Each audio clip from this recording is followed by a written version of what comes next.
Hey guys, Bob Eccles here, also known as Bob the Realtor Maine, and I'm here today with the monthly market report for February 2024. On the 15th of each month, I'll provide you with a monthly trends that affect each and every one of us that are interested in real estate, right? So let's get started.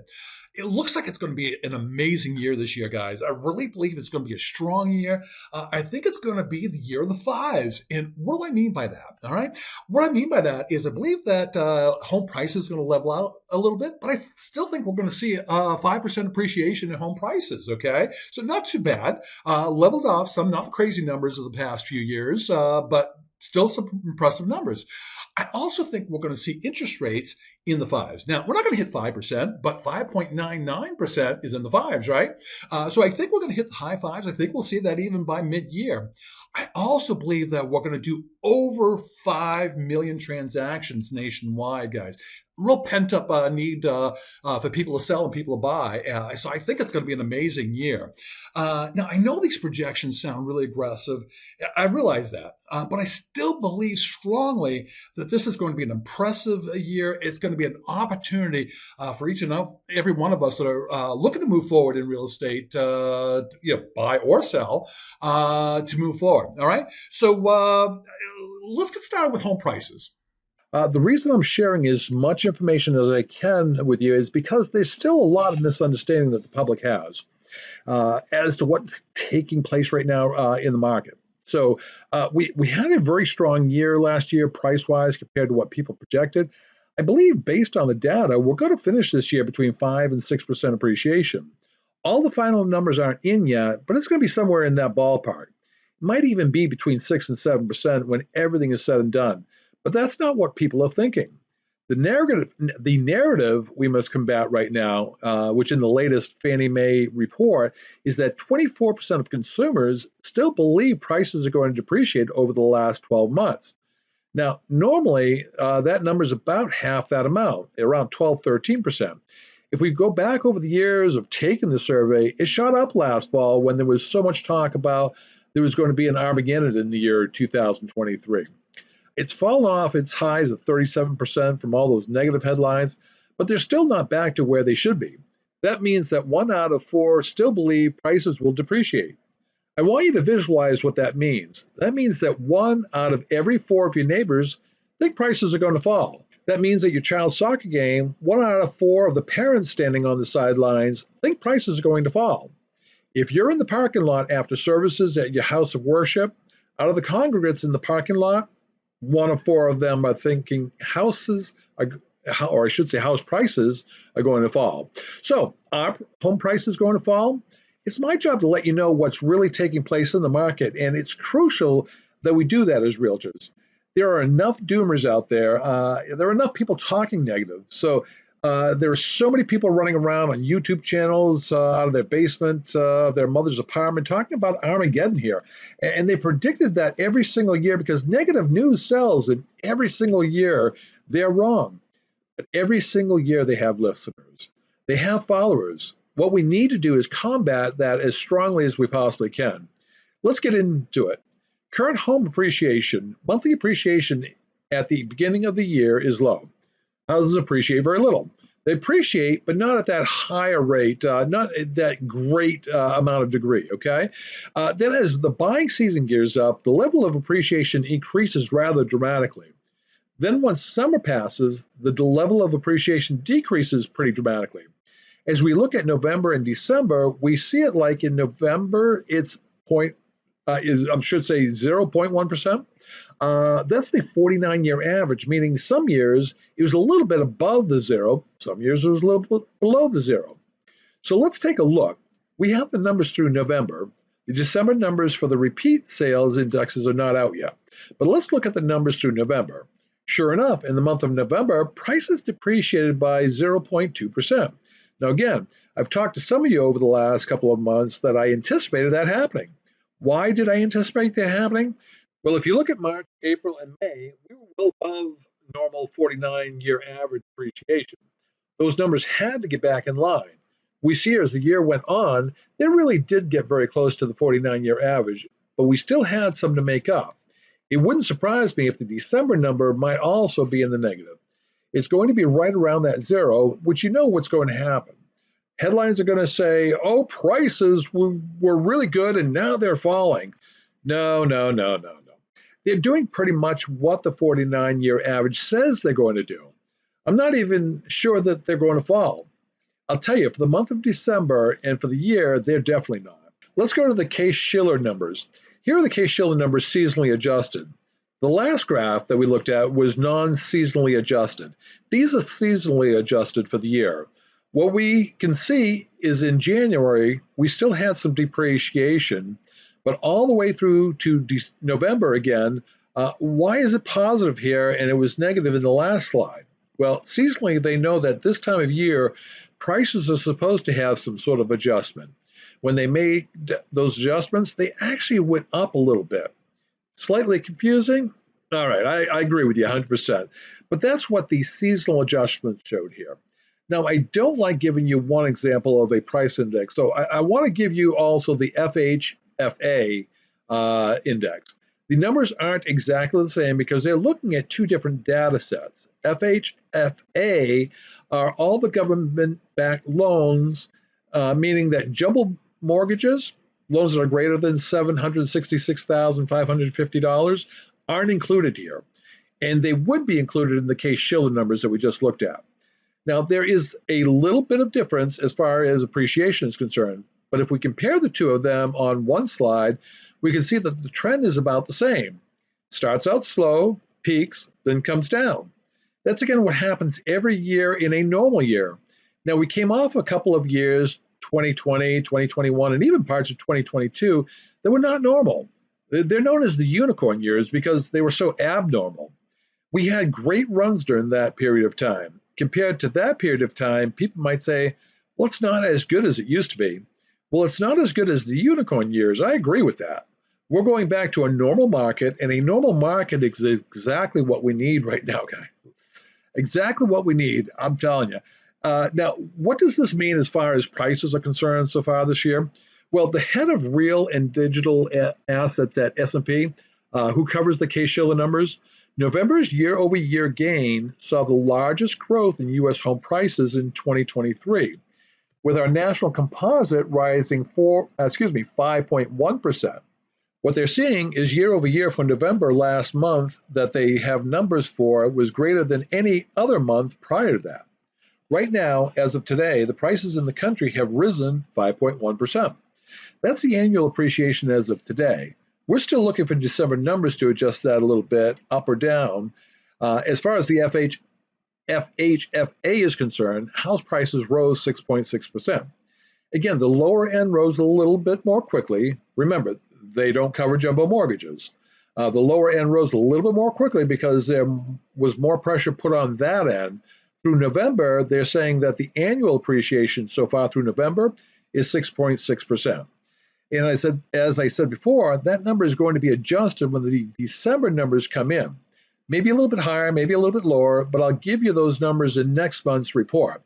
What I'm saying is where people were projecting that prices are going to fall 5, 10, 15, 20, some even 25% in 2023, in reality, we actually had a pretty good year. Matter of fact, we had an above average year as far as prices are concerned. Now, some will argue, well, that's not true because the West Coast is getting killed. Well, let's take a look at that. Here's the Case-Shiller 20-city index, and it breaks down the cities, and cities like San Francisco, are they getting killed? No, actually, they had appreciation. Seattle, appreciation. Now, Portland, is that getting killed, losing 0.7%?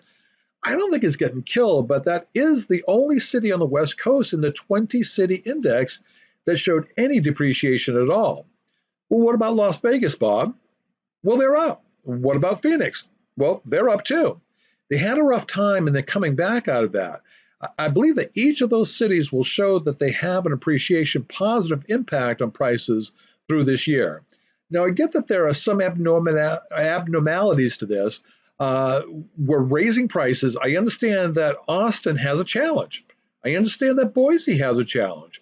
We've discovered that over and over again using those two examples, but don't let people use those two examples to prove that prices across the country are falling. Those are two, again, abnormalities for specific reasons.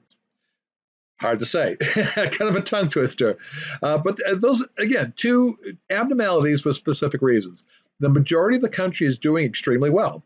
Now, the only index that's back yet that covers all the way through December is the Freddie Mac numbers. They show December being very strong. It will be interesting to see what takes place with the Case-Shiller numbers and the FHFA numbers. But they show that December was very strong and November was very strong. So it's not like we're going to get a major shock in December. That's not going to take place. Looking at the Freddie Mac numbers going all the way back 43 years, including this year, 2023, I should say, what we see is that the 43-year average is 4.86%. If we finish between 5 and 6, and Freddie Mac is saying 7, we had a better than normal year as far as prices are concerned. When people are buying houses, that appreciation is important to them. I get it. So we have a situation here. This is looking at the Freddie Mac numbers. 1 year, there's 7%. That's what their final number is for 2023. Over 5 years, we're at 54%. Over 10 years, we're up over 100%. And over 30 years, we're about 300%. So this is what we have to keep on talking to people about. Real estate might not be the best short-term investments according to when you're buying, what's happening right at the moment in the time. So as a long-term investment, it's the number one reason for the majority of families that their net worth has gone up so drastically over the last year. Usually their home, the home they live in, is the greatest asset they own. Now, what's taking place with future home appreciation? Let's go through that. Here are the latest as of 1/29/24. That's the latest reporting of the major forecasters and what they think is going to take place. What we can see is that on average, we average all 8 together, it's 2.7%. I'll tell you out of fairness to Realtor.com, their last forecast was in November, right after interest rates or mortgage rates hit 8%. They were looking at it from a slightly different lens, okay? I'm relatively sure that the next time their forecast comes out, that you'll find that they have adjusted and probably are into the green instead of the red. They don't release as often as some of the other indexes do. Each of the other indexes are showing that we're going to see appreciation. The interesting thing with each one of those is they've increased their level of appreciation over the last 2 months. Here's a breakdown of everyone but Realtor.com because they haven't come out with the new one yet. Here's a breakdown of where they stood 2 months ago versus where they stand today. The middle column is what their original forecast was for 2024 prices as of November 2023. The right-hand column in bold is their current forecast. We can see that some adjusted it slightly, right? The home price expectation went up 0.2%, but initial association of realtors went up over 1%. We have Fannie Mae going up over 0.4%. Zillow increased it over 3%. The Mortgage Bankers Association increased at 3%. Goldman Sachs increased it over 3% as well. As we're coming into this year, there's much more positive about what's taking place, and people are adjusting based on that positive data that's coming in at the beginning of the year. Now, part of the data, very obviously, is the mortgage rates. The one thing I want to make sure that I explain today, in that this information that I'm talking about, right, is accurate as of February 5th of this year, 2024.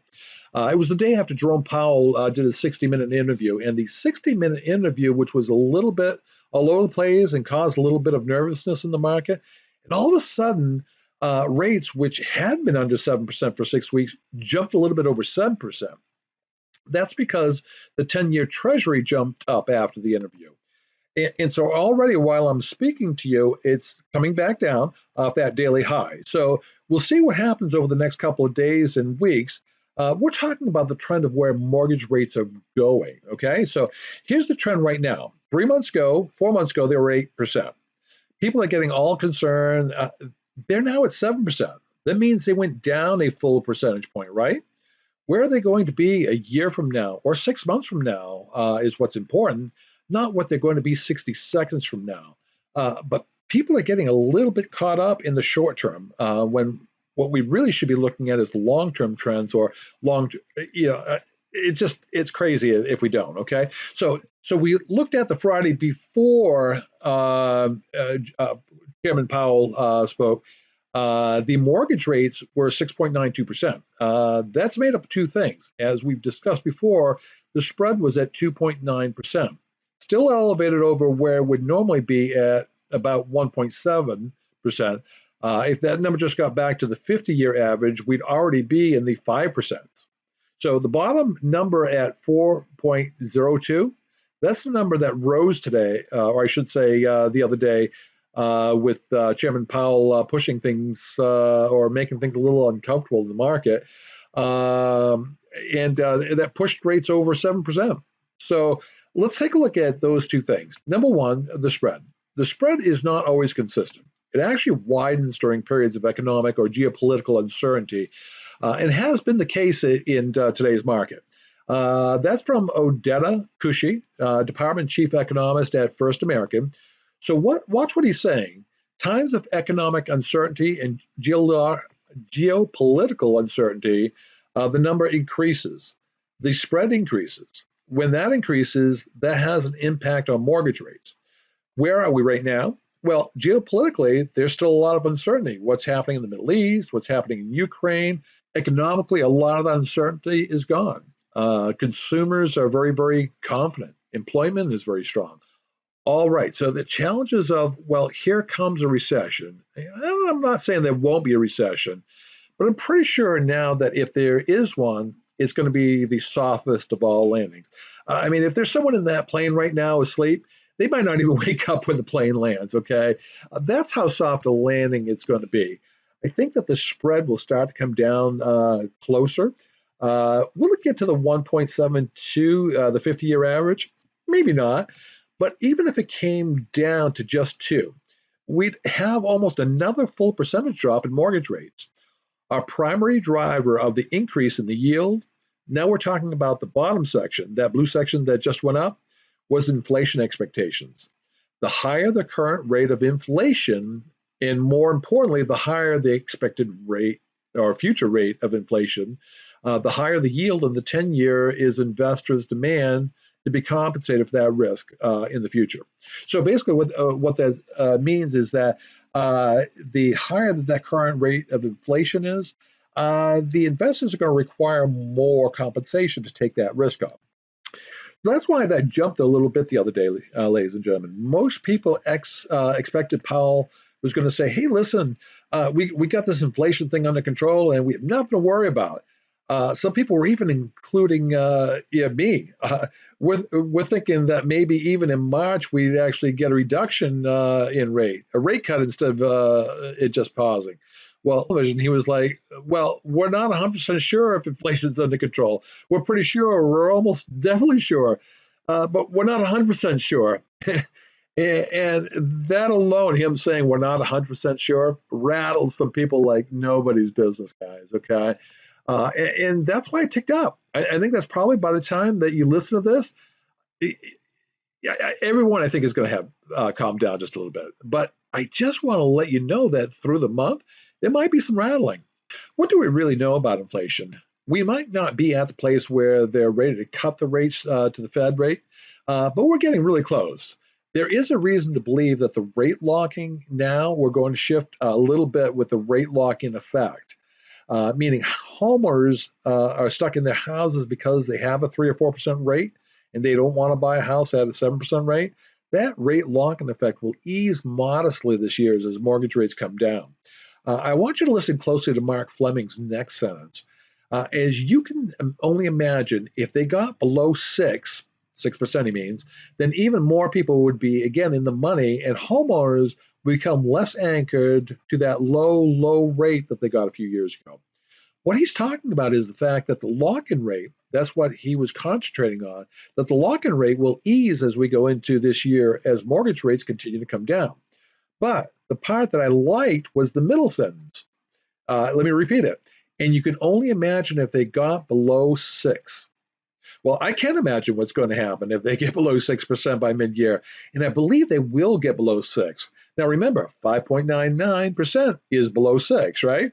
Now I'm not saying they're going to go to 5. I think that they're going to go below 6. As a matter of fact, Mark Fleming is kind of hinting at that when he says you can only imagine. This is what I imagine. All heck is going to break loose, guys. Okay, we're going to have a phenomenal 2024. I think we're going to have a great first half of the year, and I think we're going to have a great buying season. I think we're going to gain momentum as the year goes on, as rates continue to tumble. Now, we'll talk about what happens if they don't in a second, but there's a lot of things we could take a look at.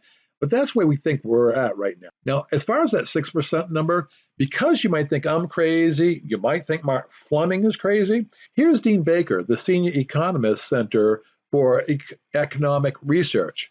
It also appears that the mortgage rates are now falling again. They will almost certainly not fall to pandemic lows, that's 4%, although we may soon see rates under 6%, which would be low by pre-Great Recession standards. So I'm not the only one saying rates sometime this year are going to be below 6. I'm not the only one that's saying that. Mark Fleming's hinting at it. Dean Baker's out saying it.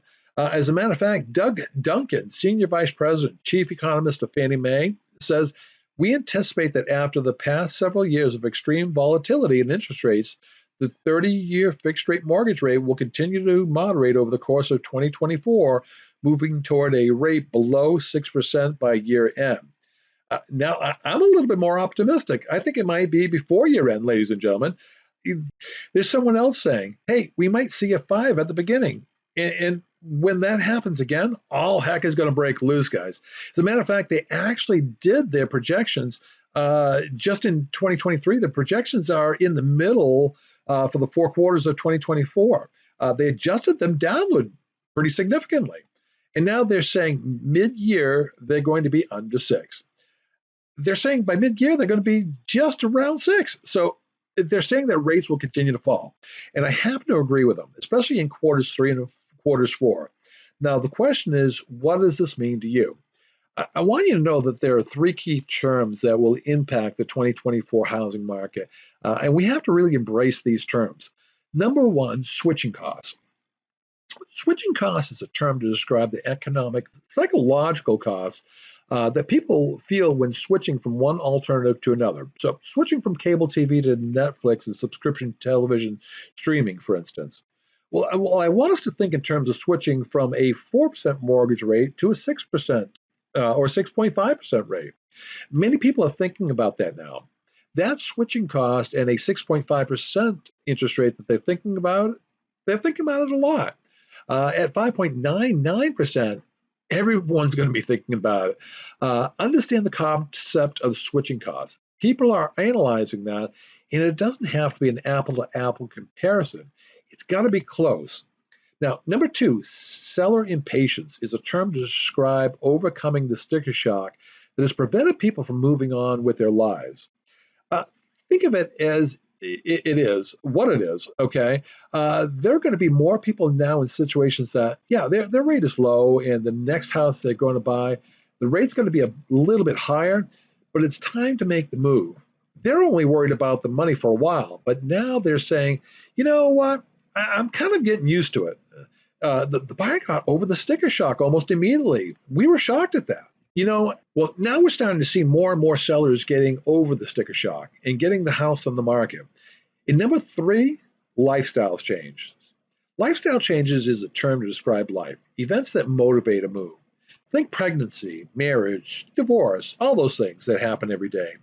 We have to put those 3 things together, switching costs, seller impatience, and lifestyle changes, and say, all right, when every time we're talking to someone, let's put all 3 of those through our heads. Now, you're thinking about how much it's going to cost to make the switch. People are impatient. They want to make the switch, and things are happening in their lives that in many cases they need to make the switch. But realize none of those 3 points have anything to do with numbers. Not really. Each talks about people dealing with things. It talks about people dealing with the numbers. It talks about people getting over the sticker shock. It talks about people understanding that things have to change in their life. For a period of time, this became a transaction business. There were so many transactions, we could barely keep ahead, right? We have to go back to the way things used to be and make this a relational business, guys. You really do, okay? People always ask, how does Bob the Realtor Maine get it right when so many other forecasters get it wrong with millions of dollars of research, right? Because no one else, takes it looks at it that this is all about people. It really is, okay? Residential real estate is all about people. And between me and you, people sometimes can get crazy. They don't always do what you normally would expect them to do.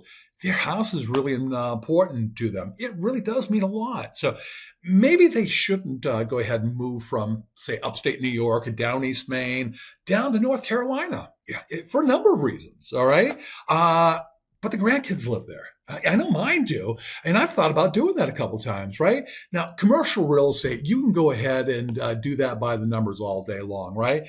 But residential real estate, I should say, is really a people's game, and it's all about human behavior. So there's the monthly report for February 2024, guys. I hope you found it interesting, informational, educational, and more importantly, clarifying. You may need to listen to it a couple times. That's okay. That's how you gather the information that's really important to you, right? But keep in mind, on the 15th of the month, each and every month, I'm going to provide you with a market report, just like this one, that'll let you know what's going on in the market, keep you up to date on what's happening around us, and just do me a favor, all right? If you or someone you know might be looking to buy or sell, what about Bob? Bob the Realtor Maine, that is. Guys, till next time, expect an amazing day. Take care.